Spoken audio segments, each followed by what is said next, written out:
These children may not be aware of the nursery rhyme, London Bridge is falling down, but they are witnessing a bridge in their community in Taraba State threatening to give way after a heavy downpour. Earlier in the year, on June the 20th specifically, these pipe culverts on the Jalingo-Wukari road collapsed following heavy rainfall.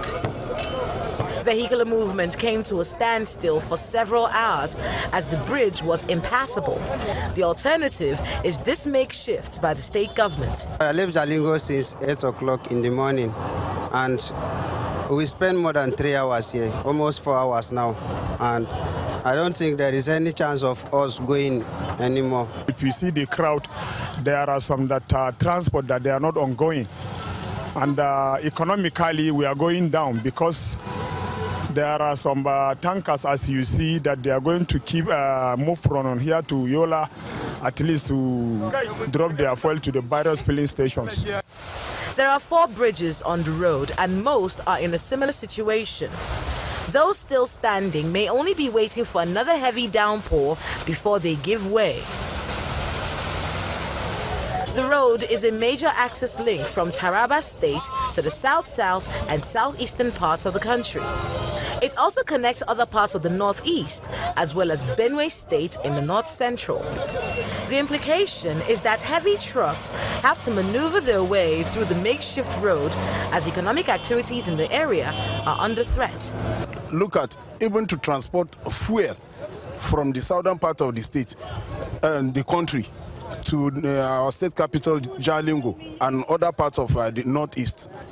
It's very, very difficult. The road is actually very terrible in the sense that not only this particular bridge, but on this route, Wukari to Jalingo alone, there are about 4 bridges that are on the verge of collapsing.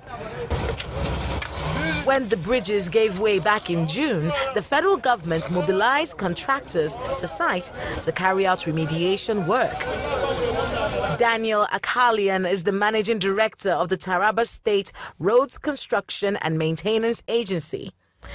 He says the state government is concerned about the situation and that they are working with the federal government to commence work on the affected areas. The Federal Minister of Works promised that they are going to mobilize a contractor to commence construction of the culvert that was washed out, which I think they did, because the last time I passed there, I saw some contractors working on that.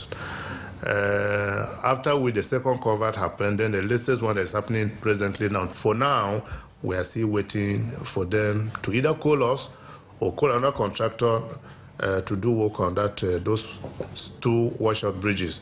Though there's a contractor, as I said earlier on, working on the other one that happened at Maraba, but the latest ones, we are not seeing any work going on there. Meanwhile, the contractor handling the construction of culverts on the road has mobilized the site. It is therefore expected that the hardship faced by motorists here will be a thing of the past, and very soon.